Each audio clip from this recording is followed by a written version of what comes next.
Hebrews was written to the Hebrews, so it's an indication there of their mindsets and belief systems that the writer was trying to help them understand that the old covenant was ended and they were into a new covenant. Um, and he so that was often the context in which it was written. And when you sort of read things like that, you're reading them with a predisposed way of looking at it. So an evangelical will read that: if we go on sinning willfully after receiving the knowledge of truth, there is no longer remains a sacrifice for sins. Well, of course there doesn't, because there's only one sacrifice for sins and it's already happened.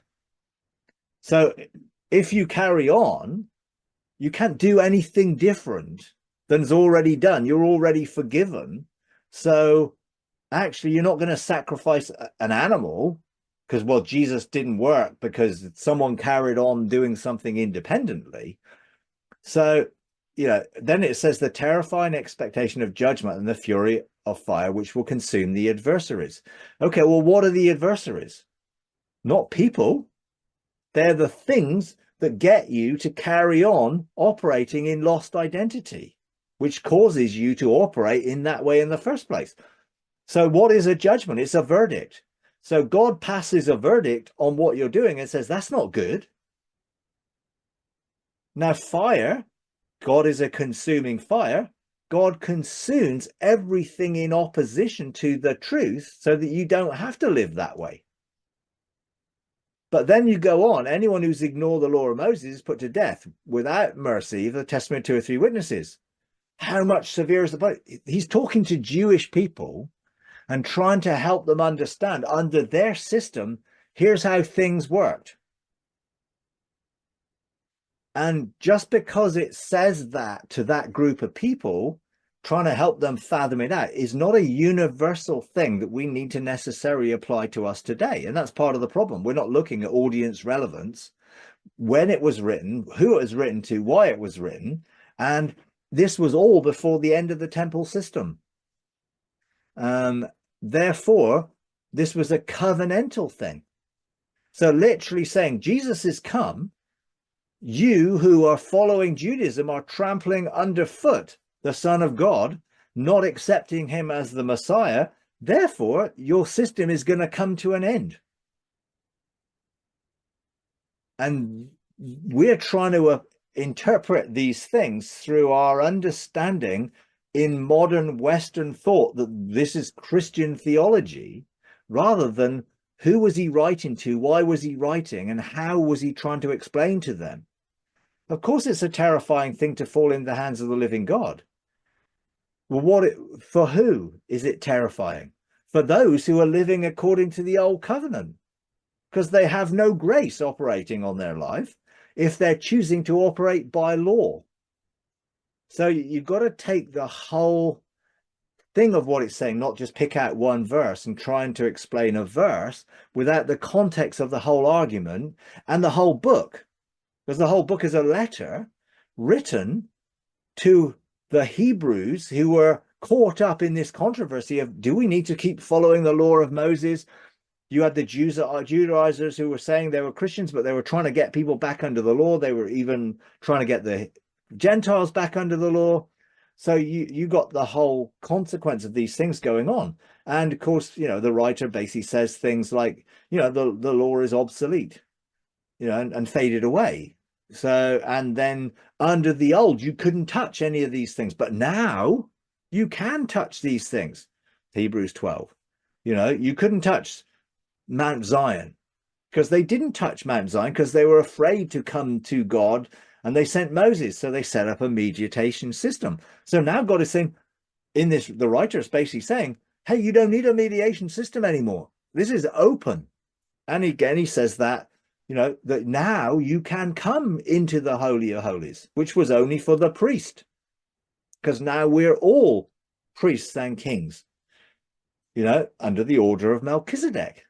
So he was sort of trying to help understand the transition from the old into the new.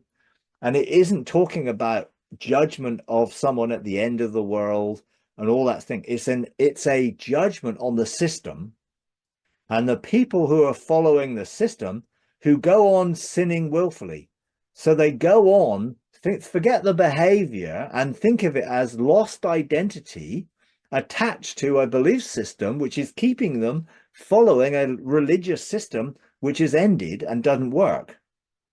So God's judgment on that is, this does not work, and my fire is going to consume all of this system which is in opposition to the true grace-based salvation that's found in Jesus. This system will never save anybody. Therefore, the adversaries are those who are or the system itself is the adversary, let's say.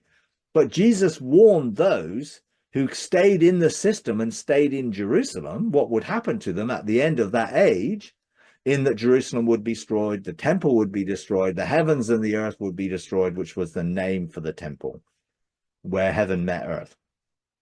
And that's the context to these things. And that's the context to most of the New Testament, if not all of it, is in the context of the end is coming soon. We're in the last days of the old age, not the end of the world. And mistranslations of certain words are put in the end of the world, and it actually means the end of the age.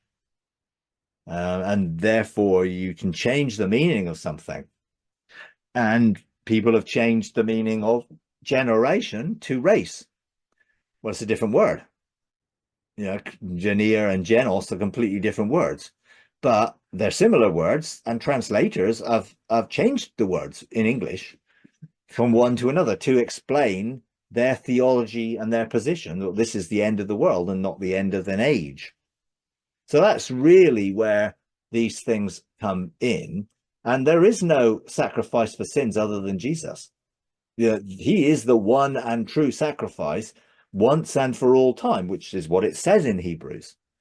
And he was trying to help them, the writer was trying to help them understand the power of the crucifixion and the resurrection and the new covenant that we're in, but using terminology that they understood, referring to their system of belief.